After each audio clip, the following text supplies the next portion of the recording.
Elif'in mutfağına hoş geldiniz. Bugün sizlerle hiç su eklemeden kendi suyunda lokum gibi pişmiş çok lezzetli zeytinyağlı taze fasulye dizmesi tarifini paylaşmak istiyorum.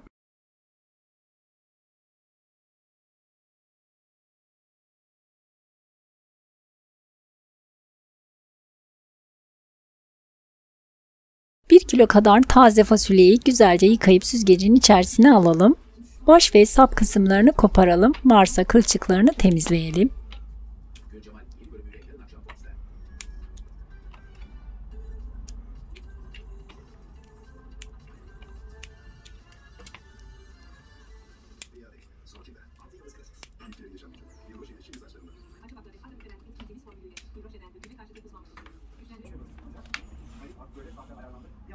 Daha sonra bir adet orta boy kuru soğanı yemeklik olacak şekilde doğrayalım.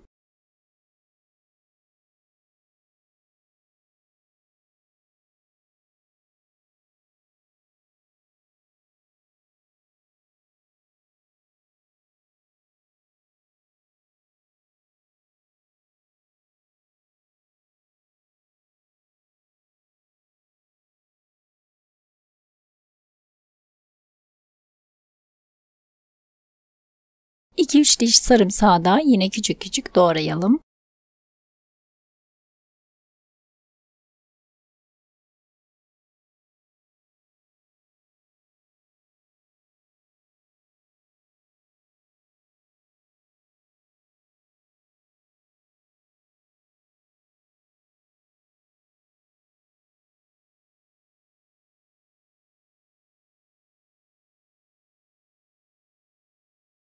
Üç adet orta boy domatesi kabuklarını soyarak küp küp doğrayalım.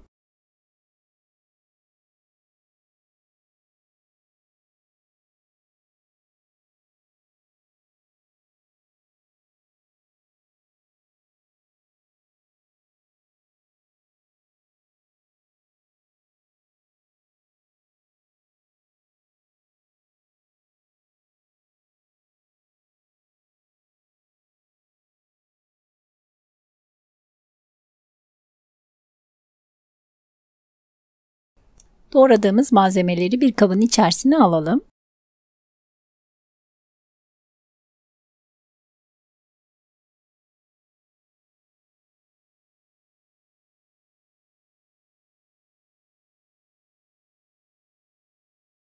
Üzerine bir tatlı kaşığı kadar tuz, bir çay kaşığı kadar pul biber ve bir çay kaşığı kadar kırmızı toz biber ekleyelim.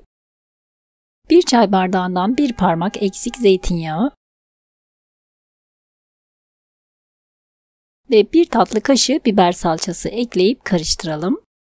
Bu aşamada bir tatlı kaşığı kadar şekeri ekleyelim. Ben eklemeyi unuttum. Sizler eklemeyi unutmayın.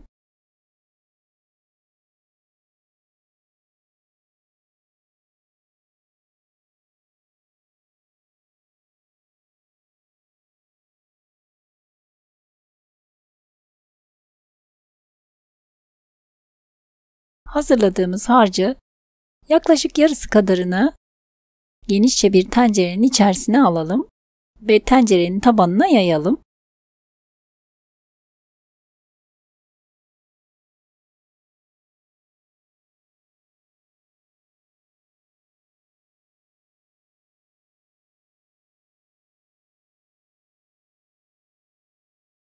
Daha sonra ayıklayıp hazırladığımız taze fasulyeleri üzerine dizelim. Dilerseniz fasulyeleri doğrayarak da aynı şekilde yapabilirsiniz. Daha önce hiç su eklemeden bu şekilde pişirmediyseniz mutlaka bir kez olsun denemenizi tavsiye ediyorum. Gerçekten su eklemediğimiz için çok daha lezzetli oluyor.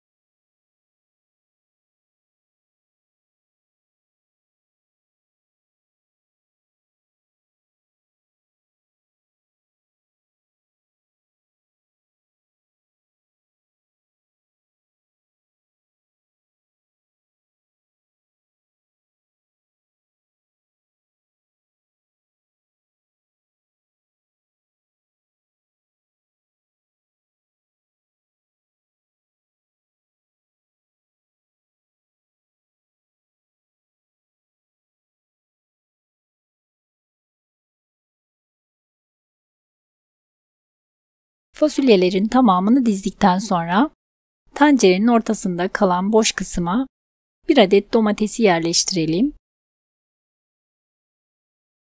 Ve kalan harcımızın tamamını fasulyelerin üzerine eşit şekilde yayalım.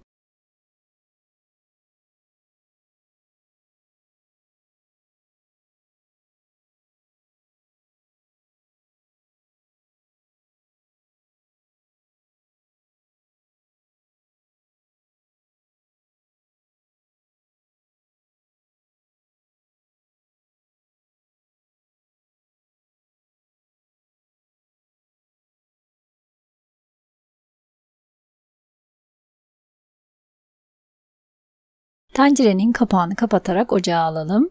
4-5 dakika kadar orta ateşte tencerenin ısınmasını sağlayalım. Tencerenizin kapağında buhar çıkış deliği varsa videoda gördüğünüz gibi bir peçete ile buhar deliğini kapatalım. Ve büyük göz ocağın en kısık ayarında yaklaşık 1 saat kadar fasulyeler yumuşayana kadar pişmeye bırakalım. Videoda gördüğünüz gibi yaklaşık 15 dakikadır kısık ateşte pişiyor fasulyelerim. Hiç su eklemediğimiz halde videoda gördüğünüz gibi fasulyeler ve domatesler kendi suyunu bıraktı. Bıraktığı suyunu sizlere göstermek istedim. Tekrardan tencerenin kapağını kapatalım. Kısık ateşte kontrollü bir şekilde pişirmeye devam edelim. Ben 1 saat 15 dakika kısık ateşte pişirdim. 1 saat 15 dakikadır pişmesine rağmen videoda gördüğünüz gibi halen dibinde biraz daha suyu var. Fasulyelerimizi bir çatalla pişip pişmediğini kontrol edip ocaktan alalım. Hiç tereddüt etmeden gönül rahatlığıyla bu tarifi deneyebilirsiniz. Gerçekten çok lezzetli oluyor. Ocaktan aldım, 15 dakika kadar dinlenmeye bıraktım. Daha sonra düz bir tabağa ters çevirelim. Çevirirken bir kısmı bozuldu. Bozulanları düzeltelim. Ve zeytinyağlı taze fasulye dizmemiz servis için hazır.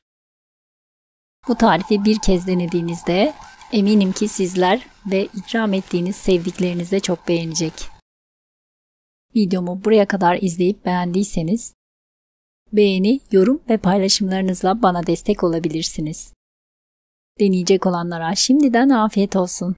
İzlediğiniz için ve ilginiz için teşekkürler.